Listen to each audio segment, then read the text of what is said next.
Good morning, कैसे हैं आप लोग।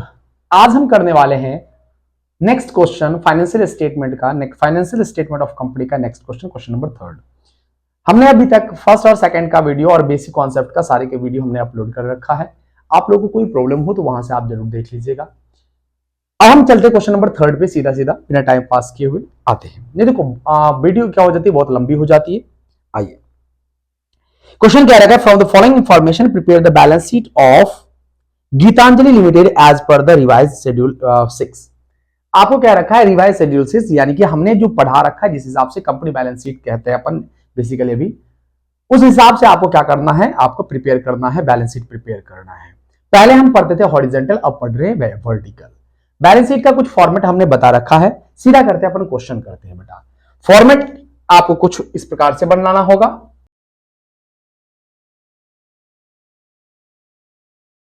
ये है बैलेंस शीट बेटा। ये क्या है, बैलेंस शीट का फॉर्मेट है। वैसे करंट ईयर प्रीवियस ईयर लिखते हैं, हमें लिखने की आवश्यकता नहीं। जब data current year previous year दोनों का दे रखा होता है तब आप लिख सकते हो, अदरवाइज आप करंट ईयर का ही एक ही अमाउंट लिख सकते हो, चलेगा बेटा।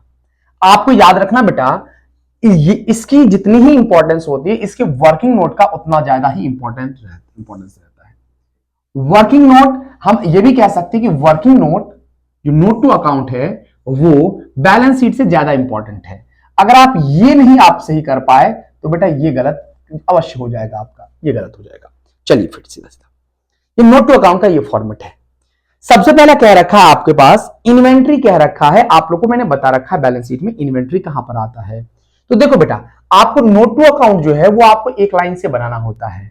तो मैंने एक अपने हिसाब से कुछ स्पेस छोड़ रखा है कि इनमें और भी चीजें आएगी। मैंने कुछ स्पेस छोड़कर यहां पर सीधा लिख दिया बेटा कि ये इन्वेंट्री कहां पर आता है।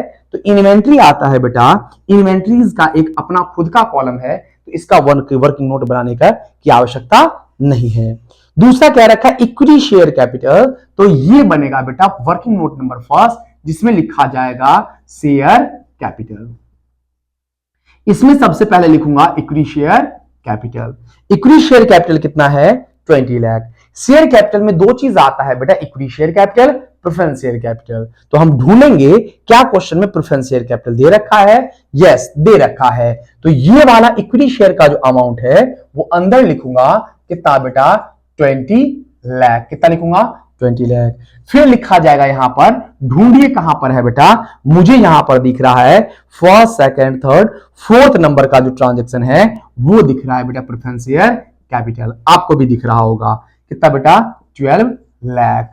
इन दोनों का टोटल हम यहां पर लिख देंगे, कितना बेटा आपके पास आ जाएगा, 32 लाख। चलिए हम अब शुरू करते हैं बेटा, क्या शुरू करते हैं, 32 लाख। अब शुरू करते हैं अपन, क्या शुरू करते हैं, बैलेंस शीट। बैलेंस शीट में सबसे पहला लिखा जाता है इक्विटी एंड लायबिलिटी। क्या लिखा जाता है, equity and liability. Equity and liability में सबसे पहला लिखा जाता है बेटा आपके पास शेयर होल्डर फंड। इक्विटी को कहते हैं शेयर होल्डर फंड, और लायबिलिटी में दो चीजें आती है, मैंने लास्ट वीडियो में बताया है, नॉन करंट लायबिलिटी और current liability. Is it clear. Share holder fund के अंदर आता है बेटा share capital. Share capital, share capital का हमने वर्किंग नोट नंबर 1 में हमने अमाउंट कैलकुलेट किया है, कितना, 32 लाख। कितना कैलकुलेट किया है, 32 लाख, मैंने वो लिख दिया। फिर दूसरे नंबर पे आता है बेटा रिजर्व एंड सरप्लस, और हमने आपको सिखा रखा है कि रिजर्व एंड सरप्लस में क्या क्या चीजें आती है। तो ढूंढिए बेटा क्या क्या दे रखा है। मुझे दिख रहा है बेटा डिवेंचर रिडम्पशन रिजर्व, तो यहां पर लिखा जाएगा reserve and surplus. Reserve and surplus का दूसरा कॉलम फॉर वर्किंग नोट बनेगा, और यहां पर लिखूंगा, मैं शॉर्ट फॉर्म में लिख रहा हूं, रिजर्व एंड सरप्लस। इसमें लिखा जाएगा DRR, डिवेंचर रिडम्पशन रिजर्व। कितना दे रखा है बेटा, 6 लाख दे रखा है। और ढूंढिए क्या आपको रिजर्व एंड सरप्लस में आने वाली चीजें दे रखी है क्या। इन्वेंट्री, इन्वेंट्री के कॉलम में आएगा। Equity share capital, share capital में आ गया। प्लांट एंड मशीनरी किस में आ गया बेटा, नॉन करंट असेट्स में आ जाएगा, टेंजिबल असेट्स में आ जाएगा। प्रेफरेंस शेयर कर दिया बेटा, DRR आ गया। आउटस्टैंडिंग एक्सपेंसेस अलग जगह आएगा, प्रपोज डिविडेंड अलग जगह। अब आपके पास नहीं है तो ये सिर्फ एक ही चीज लिखा जाएगा DRR, वो अमाउंट कितना है बेटा आपके पास, 6 लाख। मैं 6 लाख यहां पर ना लिख के यहां पर लिख दूंगा। समझ में आ रही है बात। तो रिजर्व एंड सरप्लस में मैं 6 लाख मैंने ऐसे करके लिख दिया है, और इसका वर्किंग नोट नंबर 2 है तो मैंने 2 से शो कर दिया है। नेक्स्ट, इसके बाद रिजर्व एंड सरप्लस के बाद लिखा जाता है money receive against share warrant. उसके आइटम्स नहीं दे रखे क्वेश्चन में तो नहीं लिखेंगे। Application money receive pending allotment, उसके भी नहीं दे रखे, हम नहीं लिखेंगे। फिर नेक्स्ट आता है बेटा आपके पास क्या आता है, नॉन करंट। दूसरा क्या आता है बेटा, non liability. Non current liability, non current liability से रिलेटेड कुछ दे रखा है क्या? नॉन करंट लायबिलिटी में आता है long term borrowing, long term provision, deferred tax liability और अदर नॉन करंट लायबिलिटी। मुझे यहां पर ध्यान से सुनो बेटा, डिवेंचर रिडम्पशन रिजर्व का काम कर, outstanding expense other current assets में आता है, propose dividend other current assets में आता है, land and building tangible assets में आता है, करंट इन्वेस्टमेंट में आता है, cash equivalent cash and cash equivalent में आता है, short term loan advance, short term loan from Javed limited, ये किससे आएगा बेटा, शॉर्ट टर्म बोरोइंग में आएगा। फिर है बेटा पब्लिक डिपॉजिट। हाँ बेटा, इसमें पहला ट्रांजेक्शन क्या दे रखा है बेटा, पहला ट्रांजेक्शन आता है long term borrowing. Long term borrowing से रिलेटेड ट्रांजेक्शन दे रखे हैं, तो मैं तीसरा कॉलम बना दूंगा long term borrowing. Long term borrowing में लिखूंगा पब्लिक डिपॉजिट। पब्लिक डिपॉजिट कितना दे रखा है बेटा, 12 लाख, और कुछ भी नहीं दे रखा है तो मैं यहां पर लिख दूंगा बेटा 12 लाख। तो यहां पर लॉन्ग टर्म बोरोइंग का कॉलम कौन सा है बेटा, वर्किंग नोट कौन सा है, थर्ड है, तो नोट टू अकाउंट में थर्ड लिख दूंगा और यहां पर लिख दूंगा बेटा 12 लाख। यानी कि देखो बेटा ये क्यों बनाया जाता है, पहले तो आप ये समझो, हमें यहां पर कुछ फिक्स हेडिंग दे रखा है जिसके वो ही लिखा जाता है, उसके अंदर आने वाली हर वो चीज यहां पर शो करके बताना पड़ता है कि इसके अंदर क्या क्या चीजें आई है। ये जो यहां पर 32 लाख आया है वो कैसे आया है, तो इन दोनों चीजों को जोड़ने के बाद आया है। आ रही बात समझ में? खुद का कोई ट्रांजेक्शन, खुद का कोई हेड होगा तो उसके लिए बनाने की आवश्यकता नहीं है।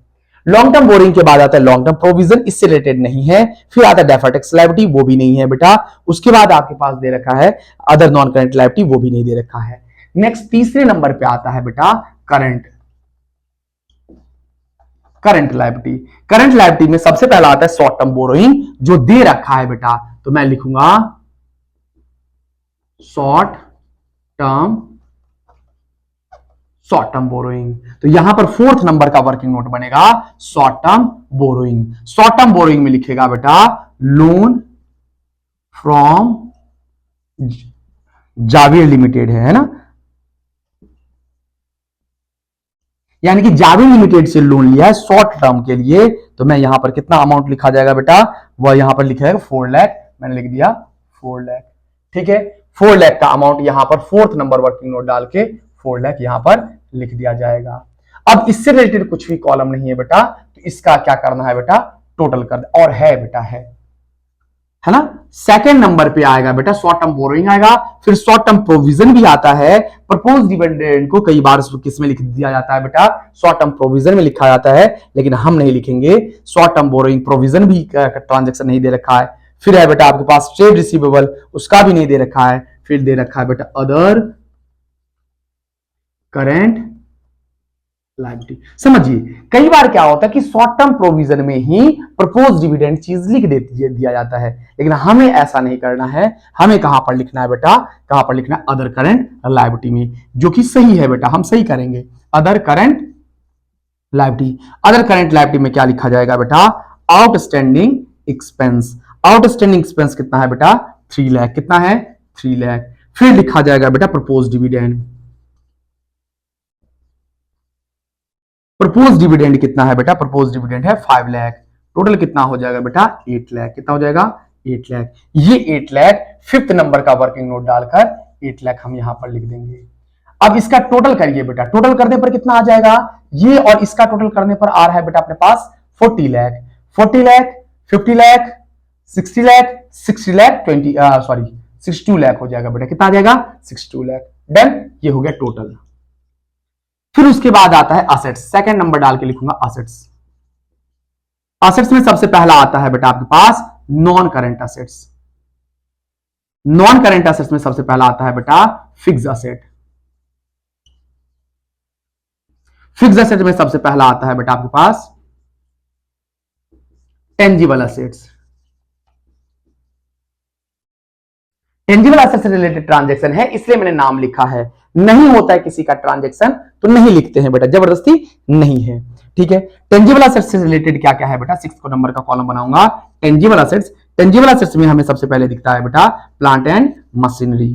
फिर दूसरा नंबर पे मुझे दिख रहा है बेटा land and building. Plant and machinery कितना है बेटा 10 लाख। कितना है 10 लाख, टोटल कर दूंगा बेटा। फिर उसके बाद हमें दिख रहा है plant and land and building दिख रहा है बेटा 20 लाख। ये टोटल कितना आ जाएगा बेटा 30 लाख। कितना आ जाएगा 30 लाख। 30 लाख यहां पर 6 नंबर का वर्किंग नोट डालकर हम यहां पर कितना लिख देंगे बेटा 30 लाख। Is clear. नेक्स्ट, उसके बाद टेंजिबल एसेट्स के बाद आता है इंटेंजिबल एसेट्स, जिसमें गुडविल कॉपीराइट पेटेंट वगैरह लिखा जाता है, वो नहीं दे रखा है, हमें बनाने की जरूरत नहीं है। फिर आता है बेटा नॉन करेंट इन्वेस्टमेंट आता है। क्या कहीं पर नॉन करेंट इन्वेस्टमेंट लिखा हुआ है तो मुझे यहां पर मेरे हिसाब से जहां तक मुझे दिख रहा है नॉन करेंट इन्वेस्टमेंट नहीं दे रखा है बेटा। कैपिटल वर्क इन प्रोग्रेस भी आता है, इंटेंजिबल एसेट्स एंड डेवलपमेंट भी आता है, ये सब चीजें नहीं दे रखा है तो हमने नहीं लिखा। फिर उसके बाद चलते हैं बेटा सीधे सीधे अपन चलते हैं कहां पर करंट एसेट्स में। दूसरे नंबर का क्या लिखा है बेटा करंट एसेट्स। करंट एसेट्स में सबसे पहला मुझे दिख रहा है बेटा इन्वेंट्री। क्या दिख रहा है इन्वेंट्री का अपना खुद का कॉलम है तो बेटा उसका वर्किंग नोट बनाने की जरूरत नहीं है। कितना दे रखा है बेटा 14 लाख। कितना है बेटा 14 लाख, खुद का है बेटा, खुद का हेड है ये, तो बनाने की आवश्यकता नहीं है। जैसे प्लांट एंड मशीनरी यहां पर नहीं लिखते हैं तो किसके अंदर लिखते हैं तो टेंजिबल एसेट्स के अंदर लिखते हैं, तो इसलिए हमने बनाया है बेटा, अदरवाइज बनाने की जरूरत नहीं है। उसके बाद क्या दिख रहा है बेटा आपके पास, उसके बाद मुझे दिख रहा है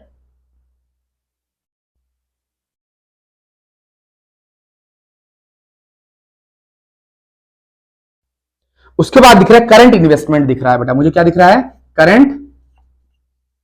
करंट इन्वेस्टमेंट। करंट इन्वेस्टमेंट मुझे दिख रहा है बेटा कितना दिख रहा है, और इसका खुद का कॉलम है तो बनाने की आवश्यकता नहीं है बेटा 8 लाख। कितना है बेटा 8 लाख। नेक्स्ट उसके बाद मुझे दिख रहा है बेटा एक दिख रहा है कैश इक्विवेलेंट। थर्ड नंबर का डाल दूंगा बेटा कैश एंड कैश इक्विवेलेंट। हाँ, इसका चाहो तो बना सकते हो कि शॉर्ट फॉर्म में लिखा है, चाहो तो बना सकते हो, मैंने 7th नंबर का बना दिया कैश एंड कैश इक्विवेलेंट। उसमें लिख दूंगा बेटा कैश इक्विवेलेंट। कितना लिखूंगा बेटा, कितना दे रखा है कैश एंड कैश इक्विवेलेंट, कितना दे रखा है मुझे दिख रहा है, कहां दिख रहा है 10 लाख। कितना दिख रहा है 10 लाख, तो हमने यहां पर लिख दिया 10 लाख। और कैश एंड कैश इक्विवेलेंट में 7th नंबर डाल के कितना लिख दूंगा बेटा 10 लाख।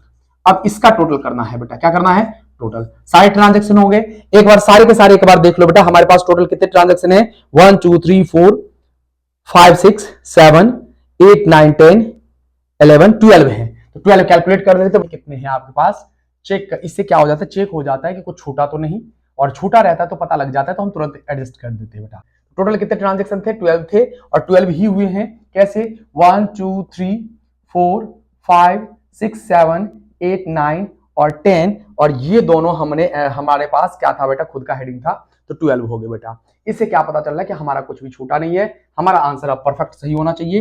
टोटल करते बेटा 30,000 40,000 50,000 और कितना हो जाएगा बेटा 60 था, सॉरी 30 लाख 40 लाख 50 लाख 62 लाख।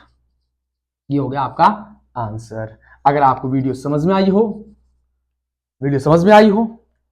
तो चैनल को सब्सक्राइब करें और ज्यादा से ज्यादा शेयर करें और बेल आइकन जरूर दबा दें। मिलते हैं अपन नेक्स्ट वीडियो में नेक्स्ट क्वेश्चन के साथ। धन्यवाद।